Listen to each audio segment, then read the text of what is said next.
Hi everyone, in today's video I'm going to share 6 important tips that can instantly improve your overall gameplay. From building the right squad to choosing the right lineups so you can perform better in every match. So let's get started. First point, build the squad properly. Setting any random lineup in whatever playstyle you want is not a great choice in the new meta. You now have options like custom positions, individual instructions, and even link up players with booster managers. So you really need to understand your strengths and weaknesses first. Figure out how you prefer to play. Are you a long ball player, a passing style player, or someone who loves crossing? Every lineup out there can be effective, but only when paired with the right play style. For example, 4 defenders work best with almost every play style because they cover the entire field in a balanced way. 3 defenders are good for players who prefer one extra midfielder or attacker and who feel comfortable using 3 center backs.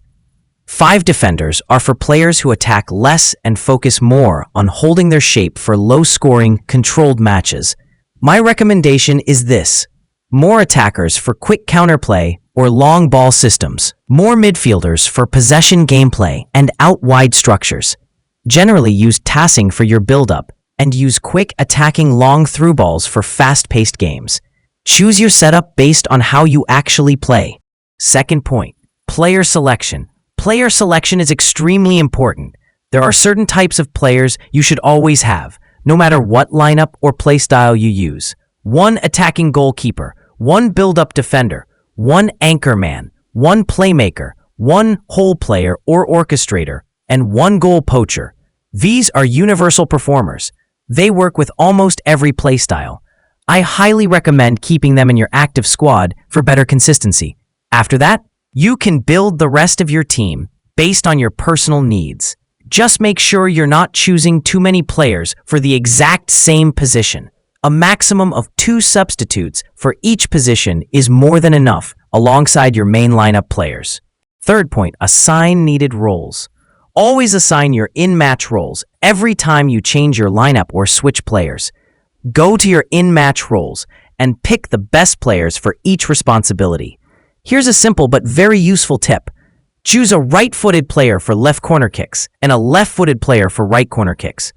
This helps them curl the ball inward more naturally, giving you better scoring chances. Also, make sure to choose 3 players who will join the attack. I personally prefer good headers here because they will position themselves better during corner kicks. Now let's move to individual instructions. This is a complete setup on its own, so I'll make a full guide soon. But for now, keep your instructions balanced. For example, anchoring makes a player hold their position. It works great for either a center forward or a defensive midfielder. Defensive instruction pushes a player deeper into the back line more often. Attacking does the opposite. It pushes them higher up. Tight or direct man marking helps your player lock on to specific opponents more intensely. Counter target works best for attackers who you want ready for a quick counter. Deep line players drop back to create defensive pressure from unusual angles. A good balanced combo is 1 anchored center forward plus 1 attacking AMF plus counter target on the same center forward, plus 1 deep line defensive midfielder. This setup covers the entire field extremely well.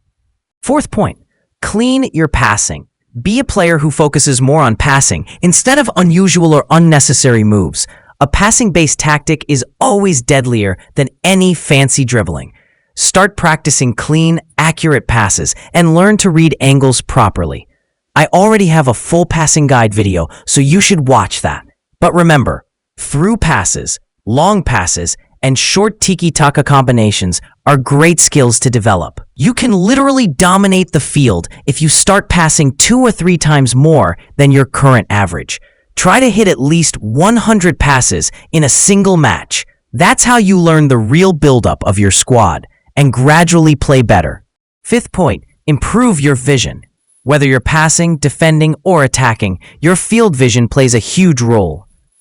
Keep your eyes focused on the entire field so you can spot gaps between players and execute your moves at the perfect moment. This won't improve overnight. You need to practice.